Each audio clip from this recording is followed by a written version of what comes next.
দর্শক, ভোটের প্রস্তুতি সহ সার্বিক কার্যক্রম সম্পর্কে জানতে সরাসরি কথা বলছি আমাদের খুলনা স্টাফ রিপোর্টার আতিয়ার পারভেজের সঙ্গে। আতিয়ার, ভোট কেন্দ্রগুলোর পরিস্থিতি কেমন দেখতে পাচ্ছেন? তাছাড়া নিরাপত্তা ব্যবস্থা সম্পর্কে আমাদের জানাবেন।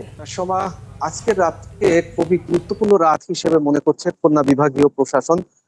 তারা মূলত ভোট কেন্দ্রগুলোর যে পাহারা সেটিকেই তারা চ্যালেঞ্জ হিসেবে নিয়েছে এবং ভোট কেন্দ্রের বিশেষ করে ব্যালট পেপার এবং ব্যালট বাক্সের নিরাপত্তার জন্য এক আলাদা ধরনের নজরদারি বসিয়েছে বিভাগীয় প্রশাসন। কিছুক্ষণ আগে আমার সাথে কথা হয়েছে খুলনা বিভাগীয় কমিশনার মোক্তার আহমেদের সাথে। তিনি যেমনটি বলছিলেন, নিরাপত্তার ক্ষেত্রে কোনো ধরনের ফাঁক ফোকর রাখা হচ্ছে না এবং কোনো ধরনের ছাড় দেওয়া হচ্ছে না।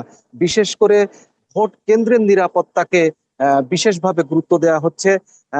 যেমনটি ভোটারদেরকে কেন্দ্রে আনার জন্য নিরাপত্তা বলয় তৈরি করা হয়েছে, একইভাবে ভোট কেন্দ্রেরও নিরাপত্তার জন্য ব্যবস্থা নেওয়া হয়েছে।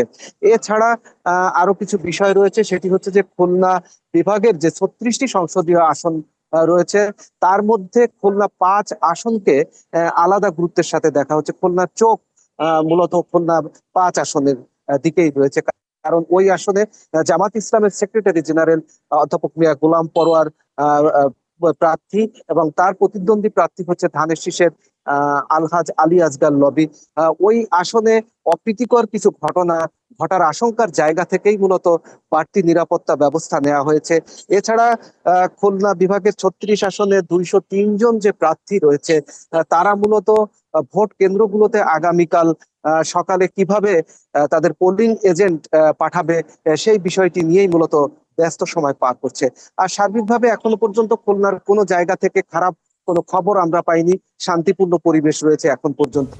সোমা, খুলনা থেকে আমার কাছে এই ছিল সবশেষ খবর। আতিয়ার, আপনাকে অসংখ্য ধন্যবাদ।